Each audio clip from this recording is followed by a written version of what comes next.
Bonjour à tous, Cristiano Ronaldo est le patron, voilà le constat sans appel de As après le festival de CR7 et du Real Madrid en demi-finale allée de la Ligue des Champions face à l'Atlético. Le Portugais a signé un triplé magnifique pour une victoire 3-0 qui assure presque une qualification pour la finale au merengue. Et forcément, l'exploit de Ronaldo résonne bien au-delà des frontières espagnoles et c'est toute l'Europe qui se jette à ses pieds. Au Portugal, on estime qu'il a été monstrueux, fabuleux et qu'il est le dieu de la Ligue des Champions. Et partout ailleurs, les superlatifs ne manquent pas, c'est un géant, un martien, un alien, tout le monde se lève pour CR7. Mais aujourd'hui, on parle également transfert. Par exemple, le Sun nous apprend que Manchester United et Liverpool se disputent les faveurs de Fabregas. Mais surtout, on apprend à la une du tabloïd que les enchères s'envolent déjà pour Kylian Mbappé. Manchester City serait décidé à en faire le joueur le plus cher de l'histoire, loin devant Paul Pogba, avec une offre de 130 millions d'euros.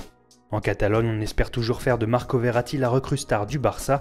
Mundo Deportivo croit savoir qu'une réunion est prévue le 27 mai prochain entre le clan du joueur et le PSG pour décider de son avenir. Le Paris Saint-Germain qui serait également sur les traces de Théo Hernandez, le Français qui appartient à l'Atlético Madrid.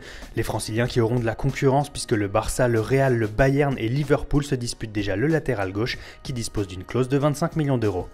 Du côté de la Serie A, les Cadors sont ambitieux et comptent bien faire leur marché en Ligue 1.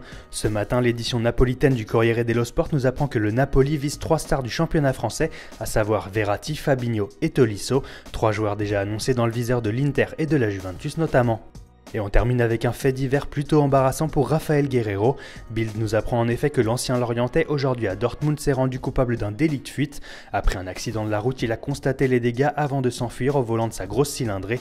Les dégâts ne s'élèvent a priori qu'à 500 €, mais le Portugais devra passer à la caisse et payer 120 000 € d'amende à cause de son délit de fuite et pourrait se voir retirer son permis.